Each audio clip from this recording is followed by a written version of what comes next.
아무리 재테크에 관심이 없는 사람일지라도 종종 주변 사람들을 통해 부동산이나 주식에 대해 듣게 됩니다. 하루하루 살기도 바쁜데 꼭 투자를 해야 하나? 라는 생각이 든다면 오늘 영상을 끝까지 봐주시기 바랍니다.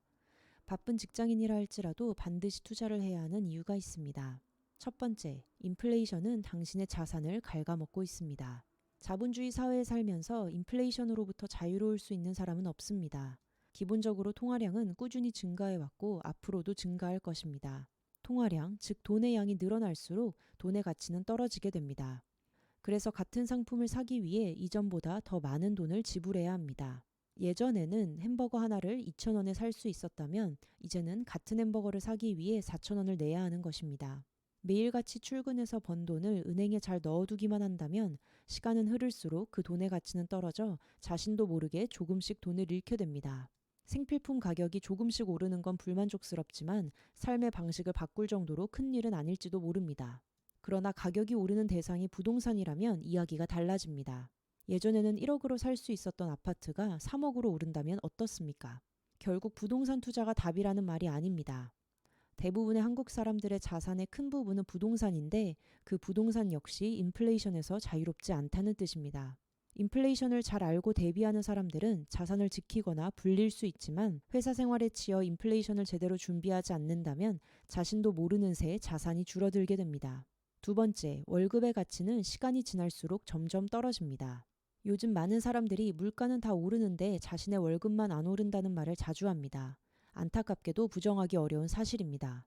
쾌예산정책처가 발간한 보고서에 따르면 소득 분배 불균형은 심화되고 있습니다. 1995년에는 100만 원을 벌면 기업이 18만 원, 정부가 13만 원, 가게가 69만 원을 가져갔습니다. 그러나 2017년에는 똑같이 100만 원을 벌어도 기업이 25만 원, 정부는 14만 원, 가게는 61만 원을 가져갑니다. 기업은 이익이 늘고 정부는 세수가 증가하지만 당신의 월급은 그렇지 않은 것입니다. 이런 상황에 대해 불평할 수도 있지만 불평은 그 무엇도 변화시키지 못합니다. 그러나 이 상황에서 자신이 할 수 있는 일이 무엇일지 고민하는 것은 변화의 좋은 시작점이 됩니다. 회사에서 더 많은 시간을 더 열심히 일한다고 해서 이 상황을 타개할 수 없다는 것은 이미 통계로 드러났습니다. 그렇다면 다른 옵션들을 살펴보아야 합니다. 새로운 나만의 사업을 시작해서 더 큰 소득을 일으키거나 현재 직장 생활을 유지하면서 사이드로 투자 소득을 만들 수 있습니다. 각자의 성향에 따라 선택은 달라지겠지만 위험 부담을 고려했을 때 대다수의 직장인들이 시작할 수 있는 것은 투자 소득을 만드는 일입니다. 세 번째, 노후 준비는 타인이 대신해주지 않습니다. 퇴직연금 개발원 자료에 따르면 2018년 기준 실제 고령층 인구 중 오직 44%만 연금을 수령하고 있습니다. 또한 도시에서 생활하는 노인의 생계 유지를 위한 최저 금액이 월 99만 원임에도 불구하고 평균 수령연금은 51만 원입니다. 노후 준비를 위한 국민연금이 정작 노인이 되었을 때는 생계 유지를 보장해주지 못하는 것입니다.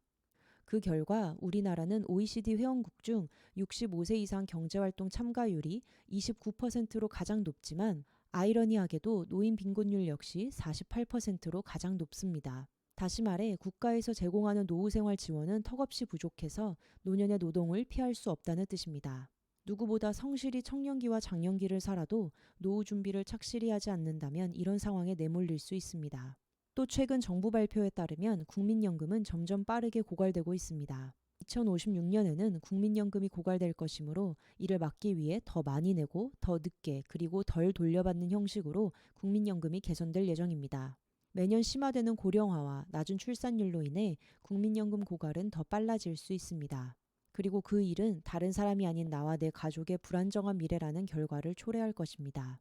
이미 노인 빈곤이 현실로 다가와 있는 상태에서 직장인인 내가 할 수 있는 일은 스스로 노후를 준비하는 것입니다. 따라서 월급을 차곡차곡 모으는 것에서 그치지 않고 노후의 경제적 안정을 위한 투자가 불가피한 것입니다. 자본주의 사회에서 투자는 생존의 문제이기도 합니다. 나와 내 가족의 안전하고 건강한 미래를 위해 투자에 대해 더 공부하고 싶다면 하루빨리 시작하는 것이 좋습니다. 직장인으로서 어떻게 투자를 공부하고 시작해야 할지 더 알고 싶다면 월급쟁이 부자로 은퇴하기를 참고해 주시기 바랍니다.